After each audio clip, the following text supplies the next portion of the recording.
തനിക്കെതിരായ കേസിൽ ഗൂഢാലോചന ആരോപിച്ച് അമ്മ പ്രസിഡന്റ് ശ്വേത മേനോൻ. കേസിന് പിന്നിൽ ഉറപ്പായും ആരോ ഉണ്ടെന്നാണ് ശ്വേത തറപ്പിച്ച് ന്യൂസ് മലയാളത്തോട് പറയുന്നത്.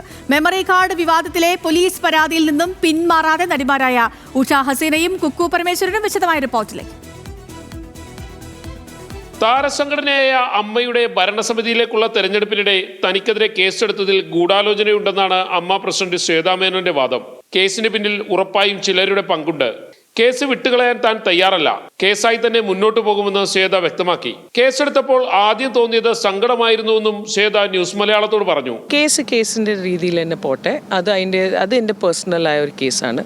എന്തായാലും ഇതിന്റെ പിന്നിൽ ആരെങ്കിലും ഉണ്ട്, അത് ഉറപ്പാണ്. പക്ഷേ ഇപ്പം അത് കോടതിയിലാണ്, അതുകൊണ്ട് ഞാൻ പറയുന്നില്ല. പക്ഷേ വിത്തൗട്ട് നമ്മളല്ലേ അത്ര സെൻസ് ഇല്ലാത്ത ഒരാളാണോ എന്ന് ഞാൻ വിശ്വസിക്കുന്നില്ല. അപ്പോൾ ഓട്ടോമാറ്റിക്കലി ആരോ ഇതിന്റെ പിന്നിലുണ്ട്. അമ്മ സംഘടനയിലെ എല്ലാവരെയും ചേർത്ത് നിർത്തി മുന്നോട്ട് പോവുകയാണ് ലക്ഷ്യമെന്നും ശ്വേത വ്യക്തമാക്കി. പരാതി ഉണ്ടെങ്കിൽ തീർച്ചയായും പരിഹരിക്കും. ബട്ട് എല്ലാം ഒരു ചർച്ചയിൽ നമുക്ക് സോൾവ് ചെയ്യാൻ പറ്റുമെന്ന് വിശ്വസിക്കുന്ന ഒരാളാണ്.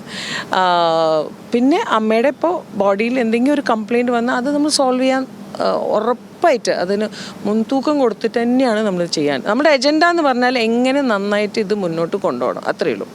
എന്നാൽ അമ്മ തെരഞ്ഞെടുപ്പിൽ അഭിപ്രായം പറയാനില്ലെന്ന് നടി ഭാവന പ്രതികരിച്ചു. എനിക്ക് സത്യം പറഞ്ഞാൽ അറിയില്ല, ബിക്കോസ് ഞാനിപ്പോൾ അമ്മയിലെ ഒരു മെമ്പർ അല്ല. സോ ഐ തിങ്ക് നമുക്ക് അതിന് ഒരു സാഹചര്യം വരുമ്പോൾ സംസാരിക്കാം. അതേസമയം മെമ്മറി കാർഡ് വിവാദത്തിൽ പോലീസ് പരാതിയിൽ നിന്നും പിന്നോട്ടില്ലെന്ന നിലപാടിലാണ് നടിമാരായ ഉഷ ഹസീനയും കുക്കു പരമേശ്വരനും. അമ്മ ഭരണസമിതിയിലേക്ക് നടന്ന തെരഞ്ഞെടുപ്പിന് മുന്നോടിയായി നൽകിയ കേസുകൾ പിൻവലിക്കേണ്ടതില്ലെന്നാണ് ഇരുവരുടെയും തീരുമാനം.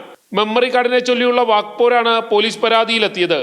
അമ്മ ഭരണസമിതിയിൽ തക്കതായ നടപടി സ്വീകരിച്ചാൽ മാത്രം പരാതി പിൻവലിക്കാമെന്ന നിലപാടിലാണ് ഇരുവരും. ഷാഹിൻ ആന്റണി, ന്യൂസ് മലയാളം, കൊച്ചി.